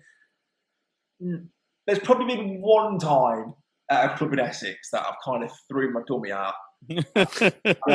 I respect the honesty, man. I went on still, but I'm saying I stuck my dummy out and was saying like, I'm not going on. More time thinking I'm definitely going on because I want the money, but I was thinking, like, I'm not going on. He keeps playing the bangers, and then it stopped. That's the only time that really happened. But you know what? I don't see that as spitting the dummy out, because I've done not in the capacity that you have done it, but I've done headline sets, or I've done sets in clubs where I've been booked as like quote unquote the main act, and a warm up has burned through the tunes. And it's I have a certain thing. I don't know if your mentality is the same, but if a song gets played, I won't play it. It's out the basically. set. So like as soon as it's been played once in a night, that's it for me. Like I'm not going to play it. But the problem is, if you've got a warm up that is rinsing big tunes, especially with the audience nowadays, it's very difficult to maneuver a 90-minute set. Yeah. If the biggest tunes have been played, but I don't see it as spitting your dummy out. I kind of see it as you're the striker. Do you know what I mean? Like the defender needs to just stay back and defend. I suppose I mean, like, obviously because when I go to the gigs, I'm such professional, like it's work, and like I did lose my head that day. Yes, Nate. I did. Like, I thought I charged. What is it? It wasn't Ladbroke Grove, because I feel like it was a bit early in that, but it was like a big. I feel it was something like Track Queen or something. It was a big tune, and I just remember just getting searched by security on the way in, hearing that tune and thinking, he's fucked it when I get up them stairs. I lost my head. And Jordan, I had to just pull me back and say, "Yo, leave it." I just lost my head. And then that's been the only time.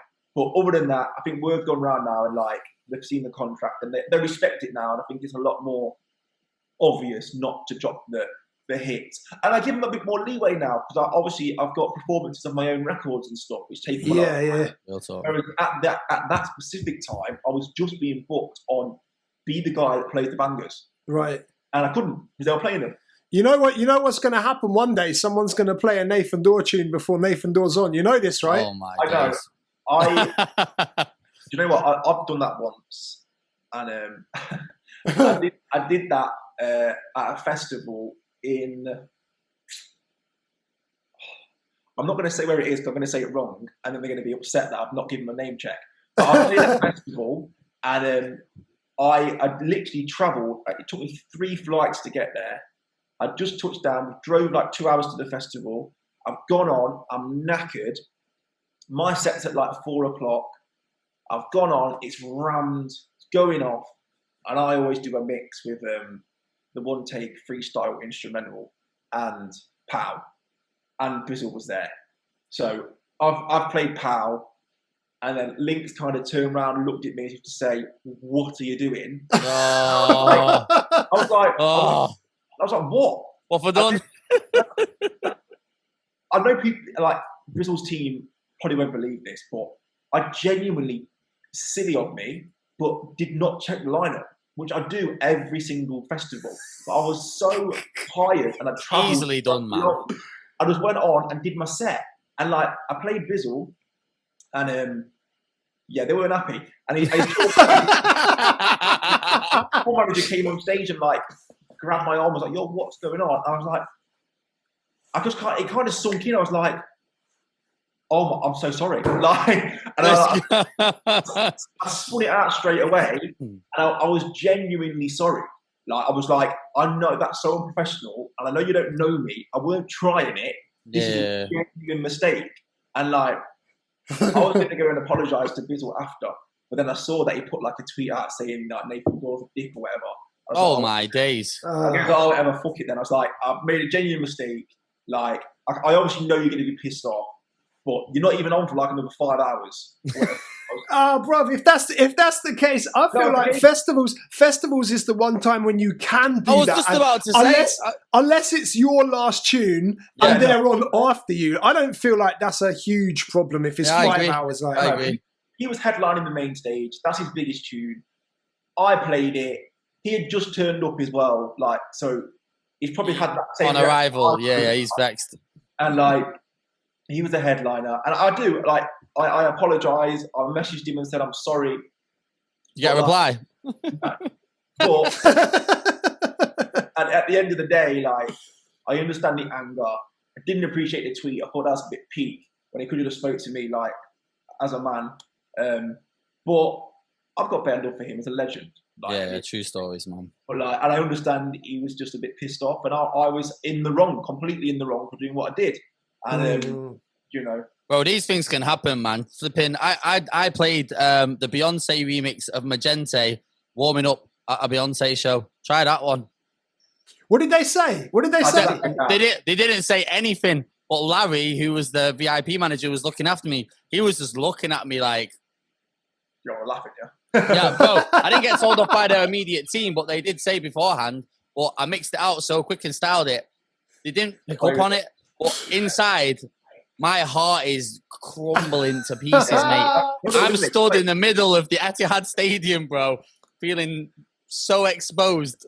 It was the peakest moment ever. I'm trying to think if I don't think I've ever done it because it's something I've always been conscious of. I think, I don't think I think there's definitely been instances where I played music in a club when there's someone in the club that you shouldn't play that kind of music for. Do you know what I mean? There's so many start wars. So many rivalries. Nah, but unintentionally. And then someone's come up and said, "Oh, don't play this one. That's the ops." But I'm just like, bruv, that's your ops, not my ops. I'm playing. Yo, Nathan, talk to us about the last 0121 show, man. Obviously, I came through there anyway. I seen what was going on. But going back to like what you were talking about regarding the investment with your Facebook and all that, like, would you say these new concerts that you're putting on is just a higher level of you reinvesting into your own brand and just a level up of where you're at and what you're doing with your own stuff? And just to add as well, are you not the first DJ in the country? I think Stylus dropped this fact before we started. Are you the first guy in the country to sell out an O2 without a single, or what was the other fact, Sty? No single, having like a national radio show or being on like a big platform, which you mentioned already earlier on. So we are informed by the O2, and to my knowledge, I was the first ever DJ to sell out an O2 venue without a platform on radio or record label or any single. And I think I've even got. What's he got? What's he got? This is the sold out, the first ever one. Okay. That was the first ever one at the Institute, and I remember doing when we agreed to do that. Me and the manager at the time, we was like, let's do it. And honestly, people thought I was insane. Like, I was talking to people and saying like, "Yo, we're thinking of doing the O2 Institute." And they were like, "Bro, you're a DJ. Like, who's gonna sit down to watch a DJ? Like, you're not a performer. I just don't think it's gonna work." I'm good. No, I know it's going to work. Like I know my fan base. I just know it's going to work. And I heard things. I'm not going to drop names, but I heard, you know, big DJs in the industry through all the people were saying like, who do you think he is? Like, why is he trying to do a 2 concert? He's literally just a DJ. And it just gave me so much motivation. And then the day that sold out, it was mad. And then when I walked out on stage, it was just sick, like to think that you've done it without having that platform. But the best feeling was probably doing it the year after and doing the O2 Academy, which was double the capacity, which is 3,000. And because I've always wanted to do that academy, but I thought I'm never going to sell that out, so I did the Institute. Then I thought, right, I'm going for the academy. And then when that sold out, when I walked out on stage and just seen like 3,000 lights in the air, literally took my breath away. I just thought like, Jesus Christ. And then talking about last year when you were there, Stylist, like, obviously it's sick, but you don't get that first ever feeling again. I heard that. And I knew what to expect. I knew how the show was going to go. I know what the atmosphere is going to be like.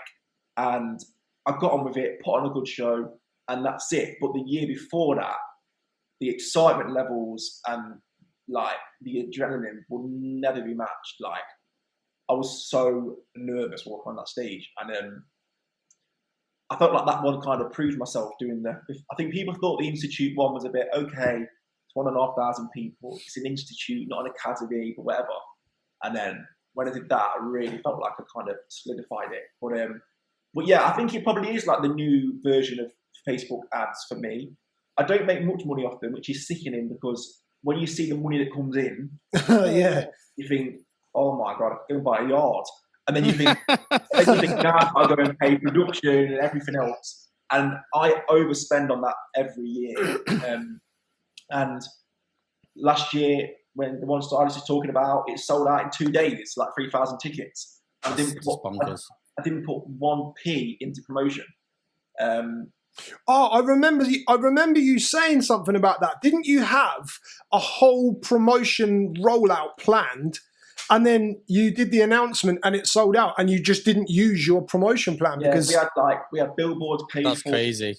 Bus stops, obviously Facebook ads were like scheduled to go, and we kind of had an inkling when we had the O2 pre-sale tickets and we're like, they've sold out in that. Yeah, just the numbers. Yeah, that's. And we were like, okay, let's hold back on promotion just for a couple of days. And then like at like 10 in the morning on the first day of release, my manager was like, we've done 2,200 tickets. Oh, sick. Well, that would have been so gassed. Yeah. And then the rest of them trickled over the next day or two, and it sold out at the end of the next day. And I was like, okay, lovely, I'll save a bit of money there, but then put that money into production. So, but what obviously when we did the Institute, I spent a lot of money on promotion, a lot of money on getting that place sold out, and we did it. And then through doing that and investing and giving people a good night and bringing out massive special guests, it now sells itself. So I was just going to say, man, it's the combination of doing the shows before it and then all the money that you've already invested in through Facebook, through all the other things, has accumulated to the point where I don't even need to promote this anymore. So it's not as if you've not already put the work, the money and the numbers are in there already. Do you know what I mean? Yeah, I suppose the most important thing that this is the first time I'd even say it, but like we had the arena, like Jensen Arena books for this year, which has been years in the planning, and we spent months getting the deal done. And it was all booked to do this year to move on from the O2. Level up. And we were going to level up, man, and it's like 10,000 capacity. Mad. And I genuinely think we could probably do it. But Coronavirus came, but thinking, you know, at the time, was that a bit too much of a jump? But then I'm thinking, well, if you're selling 3,000 in 2 days, and this is going to be all ages, not just 14 plus, like, you can always bring the stage forward and make it 8,000 if you want. But I just knew it'd be like a Mazza. And that was like always the end goal.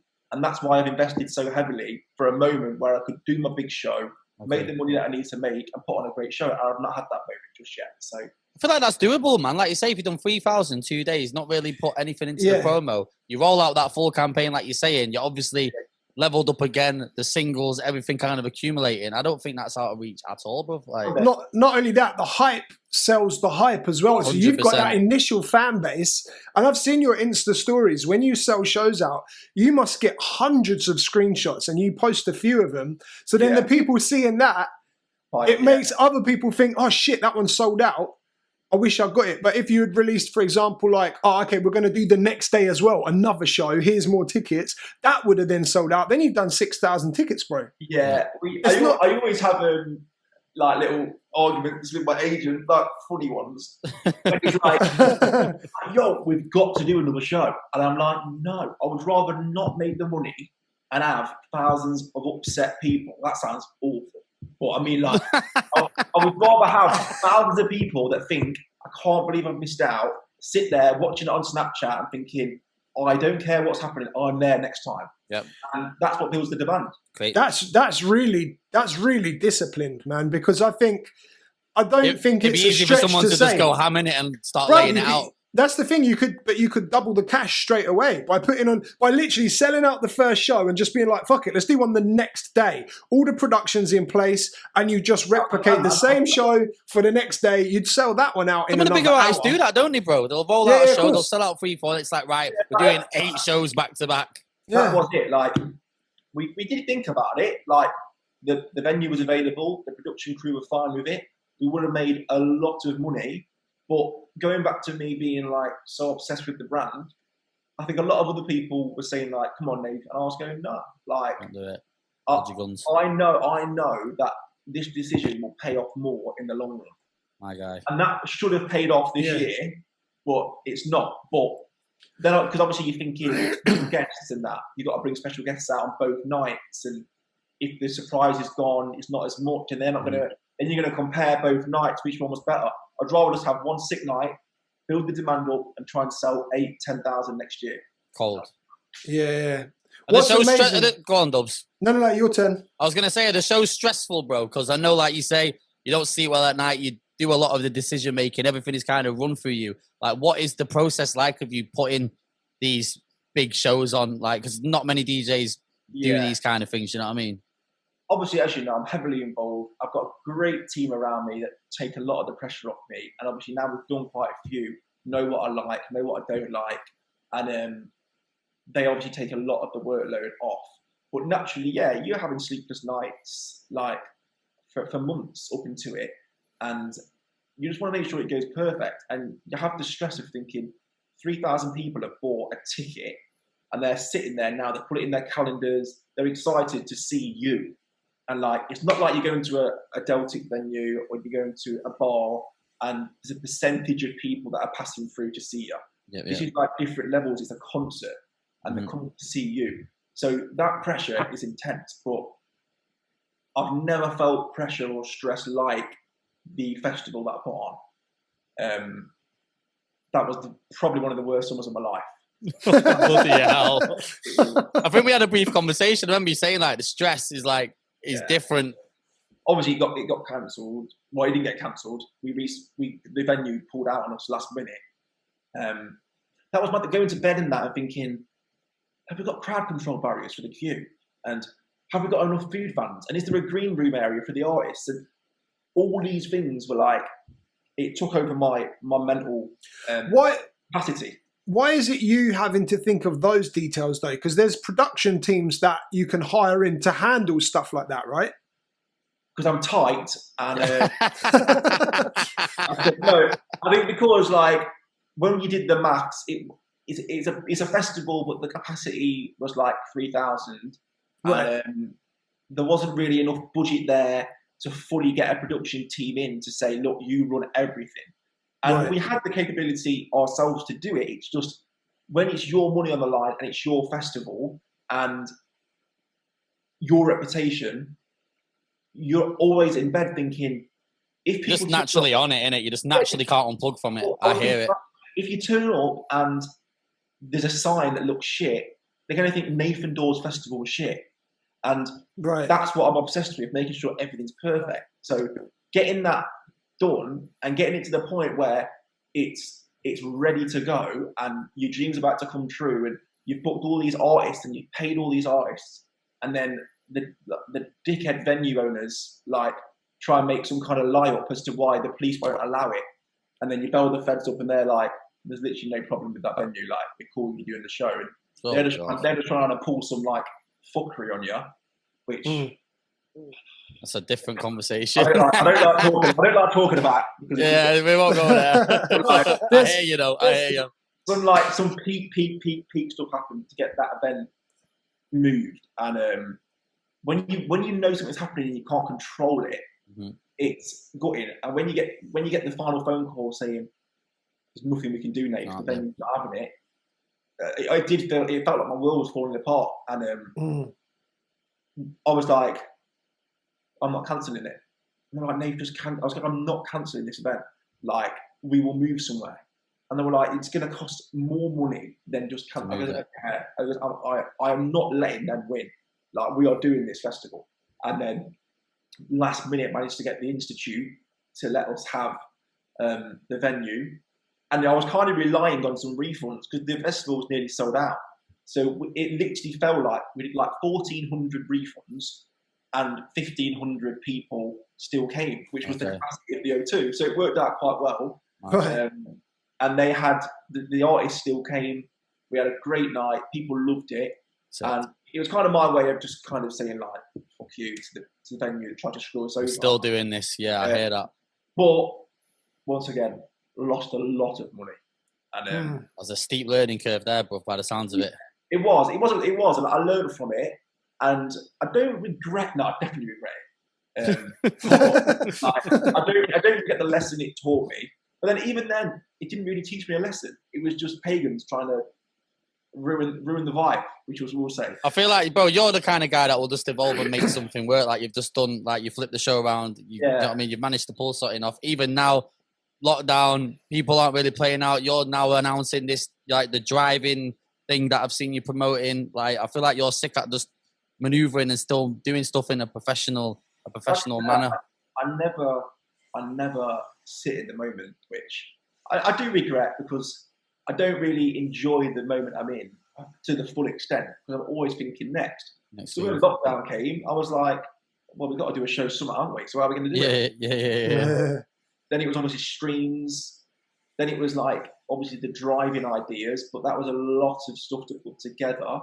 And obviously going off the experience with my festival and what went wrong with that, I was thinking, I can't have that again. Sure. I'm not going through this again. And then Live Nation shared the same vision and we had tons of conversations back and forth and they ended up rolling out like an actual kind of tour. I've seen it, man. It looks sick. And they got some big artists on and they asked us to do like multiple dates, but I felt like I wanted to just do Birmingham to see how that sold because I wasn't fully sold on the idea. And then Birmingham sold so well, we're trying to add some more dates on that.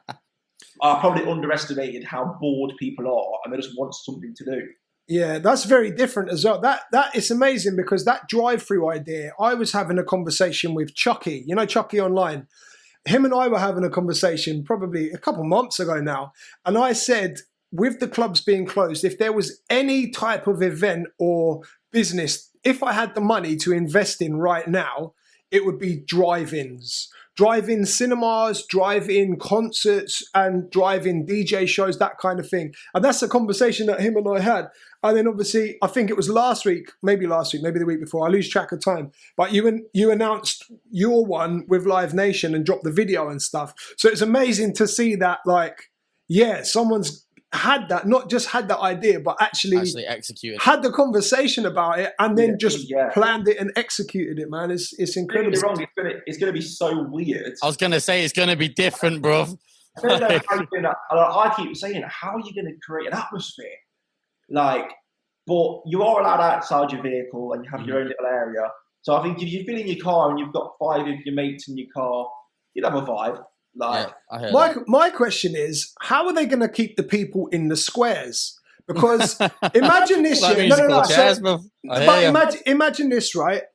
everyone knows at the moment certain things are going on and people are out and about, especially with the pubs opening this weekend. It's pretty certain that social distancing isn't really going to be a thing when there's large groups in the same area. The rules are in place, but imagine this, yeah? So imagine you and your mates pull up in the car and you got your square, and then 3 squares down, there's a car full of girls. I'm not staying in my square. Man's trying to draw a thing. And admiring from afar. I'm going to go and speak to the girls like I would in a club. Does that make sense? So how is there a way that they're going to police this? We've obviously brushed on the conversation because initially that was my worry. I thought, how are you going to control this? Because it's going to be my name that gets pulled down with it if it goes wrong. Yeah. And they've obviously got security. You've got to try and hope people have common sense. And I think it's just going to be a way of monitoring it and having like what's the word? Like no exceptions. Can't get the word, but like zero tolerance. Like, right. As soon as someone, they'll be out. And you know, if it got to a point where everyone would just shut the festival off, like right, simple as that. I'd imagine Live Nation have already patterned this. Yeah. This situation. You know, it goes down to common sense, bro. Like you said, I feel like the way the UK is dealing with stuff now, like they're lifting all these things, but nothing is actual law. They're expecting a lot of people to just show a bit of common sense and move correctly. So I guess it's just the same for that. But I think it's going to be okay. People know what it is before they bought it, so they know they've got to stay in their square. Yeah. And if they don't, like, they'll get asked to leave, I'd imagine. And it's like snooze, you lose. But obviously, people have got to go toilet and that. So yeah. I don't know, to be honest. It's an interesting one, man. You'll have to let us know how that goes, bro. Yeah. Before I put mine on, let me know all the problems you have with yours. And then we don't do drive-ins in Manny. We just do illegal field raves. They do drive-bys in Manny. What? Oh my days! Flipping but is it this particular driving show? So is it a Nathan Dawe show? Because I saw there's a couple of artists that are promoting similar things. Like I saw Dizzy Rascal post a very similar video. It might have even been the same video, but I wasn't sure if you guys are on the same show or if it was just the same format. So Live Nation has rolled it out across loads of venues, like 12 different venues, and then they've booked separate artists for each night. Right. So like. All the artists are doing the whole tour. So you'll see Dizzy Rascal in this venue on this night, in this venue on this night. I'm the only artist that chose to do one, which is which we are going to now roll out and do some more cities. But yeah, it's kind of they spoke to all the artists, see who was up for it, who wasn't up for it, and we've kind of financially gone into things together, and it's a joint venture with the artists. And fingers crossed it pays off. Well, it has because it's sold. But we've got literally, my manager rang me about half an hour ago, but I just ignored it because obviously I'm on this. But I'm sure he's going to tell me it's either sold out or very close to being sold out. At the start of the day today, there was like 60 left. Oh, so sick. People have gone for it and people are excited. But it was more of a joint venture than like just a Nathan Dawe headline like set. Do you think this type of event is going to be like, is this going to be the new thing moving forward? Or do you think it's kind of like a very temporary, fun thing to do while we've got these rules? But do you think like it won't live on because it will just be like a flash in the pan? I obviously hope not. I hope that it's just a one-time thing. If it goes really well, maybe it's safer to do things like that for like a year or two. But obviously, naturally, I wanted to just get back to crowds in a field as quick as possible. So I hope this is just a one-off for me. I know the atmosphere is going to be so weird. I'm just going to hear horns, beep, lights flashing at you. Like, that's gonna be. If you want to pull up, man, flash your lights. That's it. Yes. I know there's going to be so many dead batteries by the end of the show. Real talk. Cars ain't going to be able to move, man. They're going to be based. Oh, my days. It's going to be a piece of history.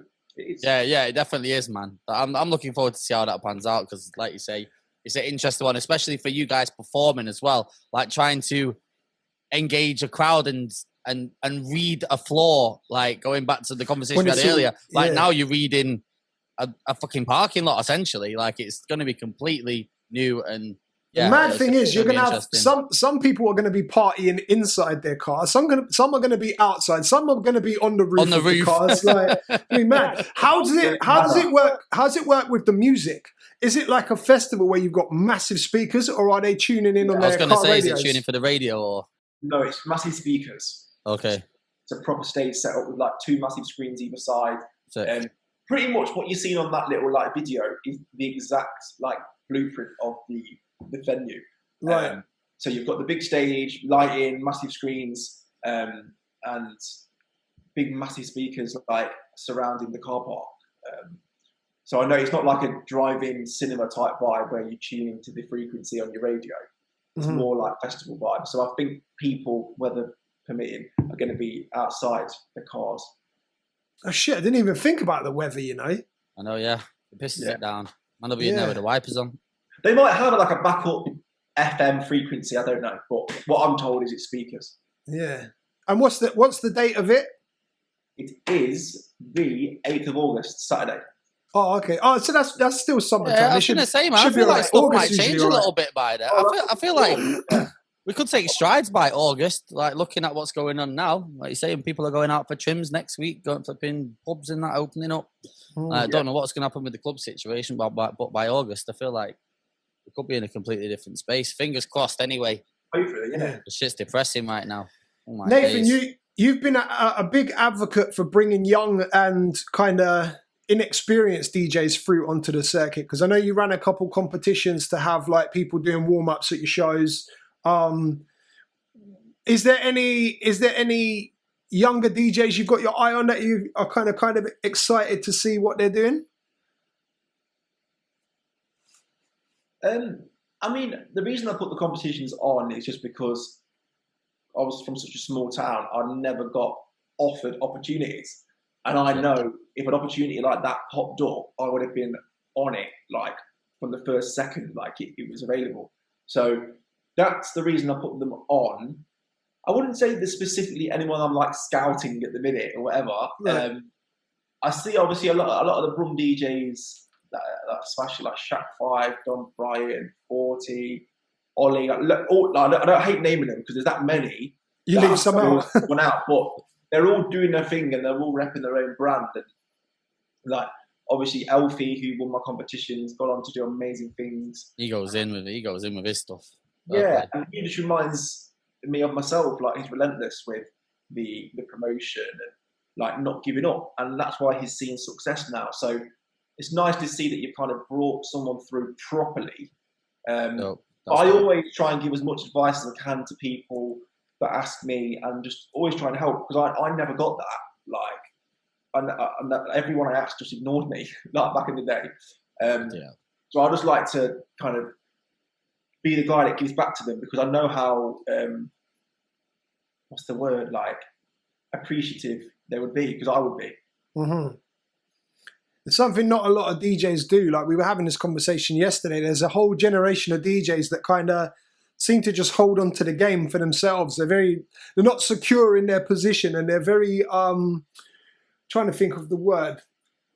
I can't think of the specific word, but they're very anti with the new generation of DJs. Does that make sense? They're not looking to give anyone the leg up and put them on or give any advice or anything like. What, as in like the older heads that don't want to kind of give away their... I mean, yeah, just older heads, people that are in the circuit right now. Like there's even just guidance and stuff as well. Like you said, like helping people that ask for advice and that. We spoke about this last night, didn't we? Like we did. Some maybe the older lot, they'll hold info. Do you know what I mean? They're not willing to help the younger gen and the people that are coming up that maybe ask for advice and whatever. So yeah, I think it's sick with the way you do your stuff, man. I think it's dope. Yeah, appreciate that. Yo, Nathan, what's next then, fam? What's coming up, man? I know. Like you say, you're always working on stuff. I know you probably got something in the wings. Yeah. Like, what's the next phase? Can you tell us anything? Yeah, I mean, obviously we've got the driving thing, which is quite like revolutionary. Yeah, it's gonna be quite cool. And I mean, what's next is obviously bringing out more music, hopefully bigger and bigger records.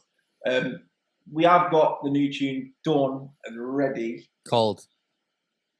He can't say. I can tell by his face. He's got to hold it. I would love it. It's just a little bit too early. Nah, that's cool. It's coming out in July, but it's going to surprise some people. It's a big one.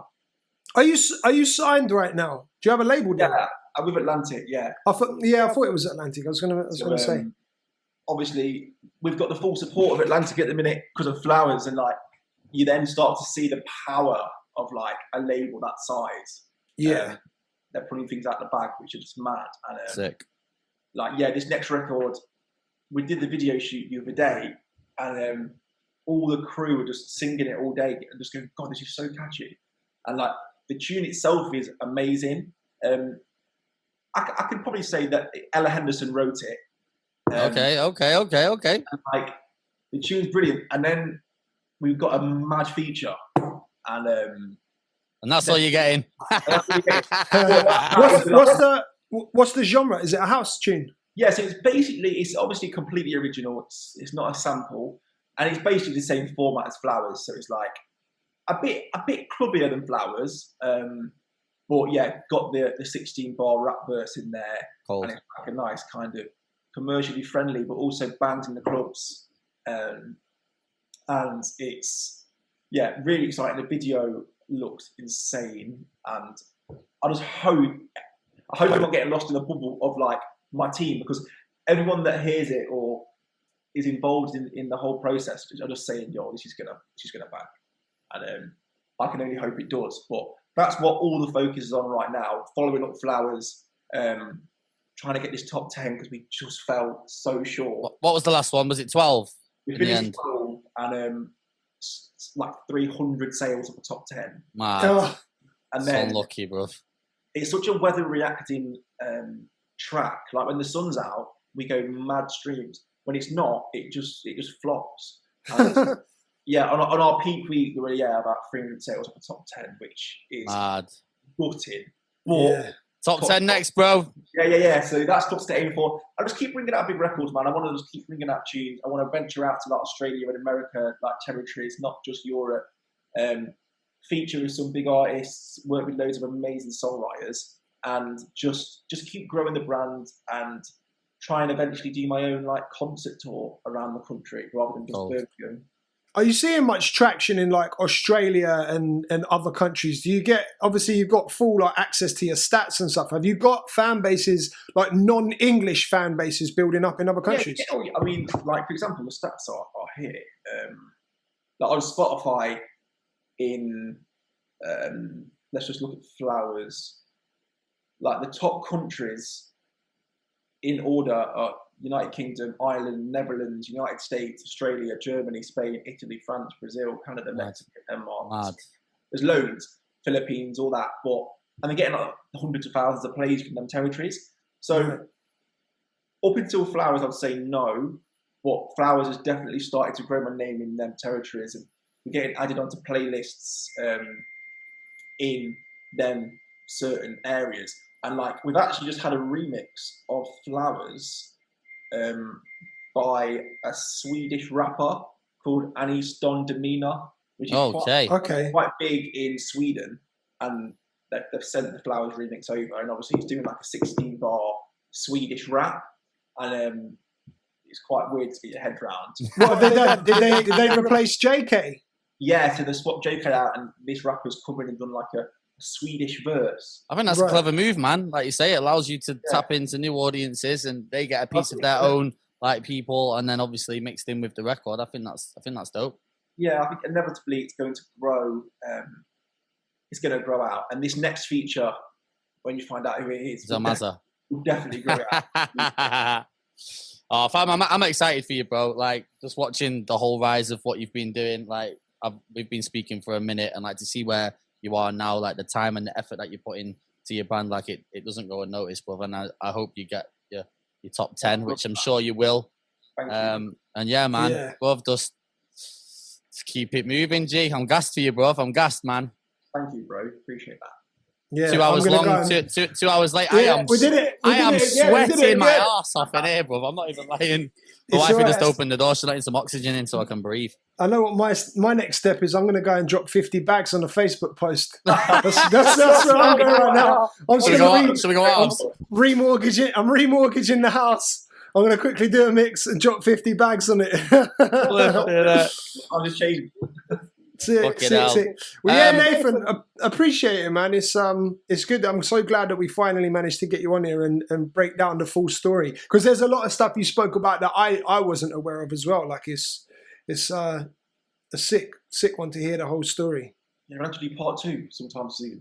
Most definitely. When that top 10's come, yeah. When the lockdown's off, the top 10's in, and you're selling out shows. When you get that 10,000 cap show done, let's do this again. Where can people follow you, Nathan? What's the socials? Where can people tap in? Yeah, it's just Nathan Dawe really on everything. So everything. Like Dawe is how you spell the last name. But yeah, I'm just pretty much across the board on that. Is that your real name? Yeah. Legit. Right.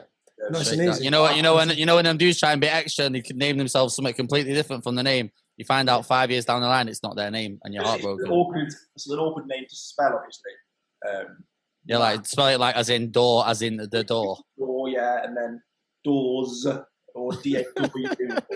Oh shit, yeah, Nathan Dawe, DAW. Oh shit, that's actually a lit one. Anyway. Yo, Nathan, big up, bro. Thanks for coming on, man. Make sure you follow us, TalkOver Pod on Instagram, TalkOver Podcast on YouTube, Spotify, Apple Podcasts as well. Keep locked in, man. That's it. Hey, thank you, boys. All right, Nathan. Nice one, G. Take care, brother. We'll speak to you soon, yeah? Bye-bye. Thank you, brother.